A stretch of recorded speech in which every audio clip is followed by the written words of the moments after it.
Hello, Mrs. Rappel's third grade class. How are we doing?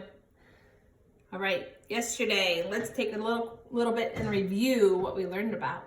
We learned about matter yesterday, and who can tell me what is matter? Give you a minute to think about it. Matter, here we go. Matter, anything that takes up space. So, is this checker matter? Yep, it takes up space. What about this? Does it matter? Yep, the container takes up space. What about what's in there? That's right, it takes up space. Good job. What about a pen or a marker or a pencil? Does it take up space? It does. Today's exciting. Today we're going to talk about the 3 states of matter. So there's 3 states. Can anybody give me a guess of what it would be? Good. Yep. Okay, let's see. 3 states of matter: a solid, a liquid, and a gas. There's 3 states. Can you think of anything that might have to do with the 3 that might go into the 3 states of matter? Let's think about some stuff here. Yep, water, that's good. Ice cubes, great. Gasoline, it is part of the 3 states of matter. Can we just pretty much say anything is made up of matter and everything? Because anything that takes up space. So anything we can see with our eyes, anything we can feel, anything we can hear, smell, or taste. Remember that experiment we did a couple days ago where we checked out the physical properties of matter? And what does physical property mean? Who can remember? It's been a couple days. That's right. It is anything we can observe with our senses. And we talked about our 5 senses: touch, hearing, smelling, tasting, seeing, using our 5 senses. In our experiment on Monday, what did we not use? What sense? Yep, we didn't taste. We didn't taste anything, but we used our other senses to hear sounds, to hear what sound it make, and describe that. We're just becoming great scientists, aren't we? Okay, we are going to talk about solids first. So there's properties to every single state of matter. So the properties of solids are hardness, color, shape, texture, and size. So hardness, we can feel it. Color, we can see it has a color. It has a shape. It has texture. That means you can feel it with your hands, right? And size, that means it can be measured, right? A size. Good job.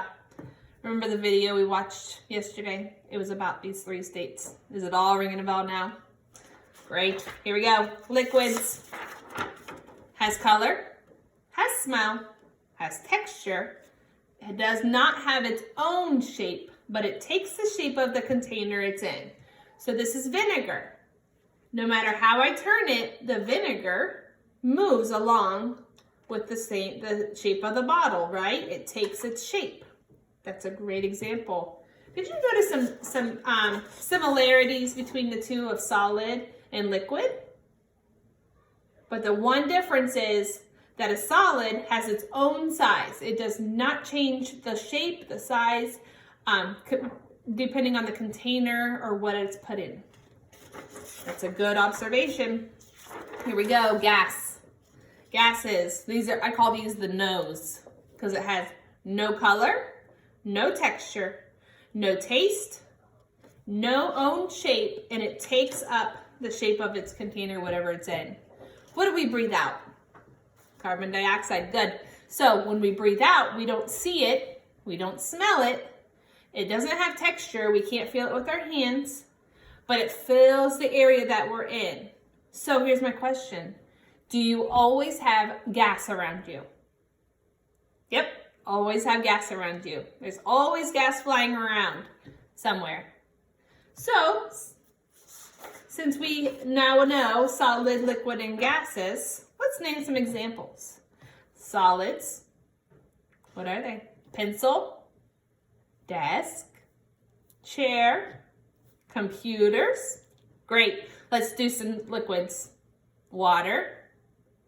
What else can we do? Juice.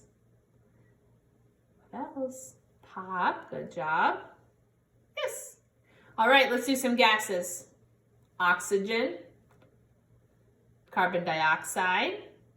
When we fill up a balloon so it floats in the air, what are we using? Helium. Good job. That's another gas. This is some just to keep in mind, but there are tons of others that you can explore. I have one question for you. Here we go. Here's your hard question. Can any item be all three? Not necessarily at the same time, but can they turn into all three? Anybody have any guesses? Yep. Water. Water's true. Water's a liquid. You can freeze it and it becomes a solid. You could boil it and it becomes steam. Can it ever go back into itself? Can it ever go back into water? It can. We know this because condensation. We learned it in the water cycle. So we have water.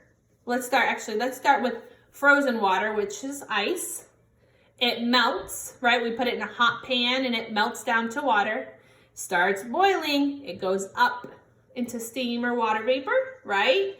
And then that steam or water vapor can be collected with the water droppings down back into water again. Awesome job. I wanted to do a real quick experiment with you today.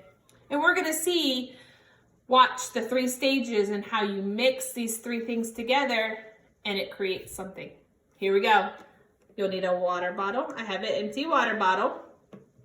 I have vinegar, baking soda, and a balloon. So I'm going to start by using my funnel. And I'm just going to pour some baking soda into it. Here we go. Good job. Let's make some predictions. What do we think is going to happen? What do you think is going to happen? Any guesses? Okay, so I'm going to take my funnel and I'm going to put it in my cup. All right, in my bottle. I'm going to take this and carefully pour some vinegar into it. And I want you to notice, what is the vinegar doing? Is it just going kerplunk into one spot? Or is it taking the shape of the container? Because that's what a liquid does. We talked about that, right? We can see the liquid. We can feel the liquid. We can smell it. It takes the shape of the container. Okay, next we're going to take the balloon, and put it on the bottle. All right, are we ready to go?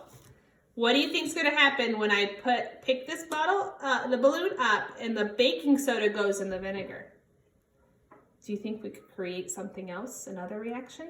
Let's see. So we have a liquid, a solid, and a gas. Look what we did. It created a gas. It filled the balloon. Now, this kind of reminds me of another experiment. Does anybody know what experiment that might be?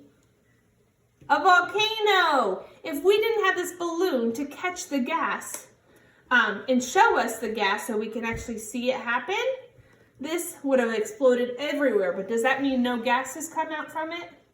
Nope.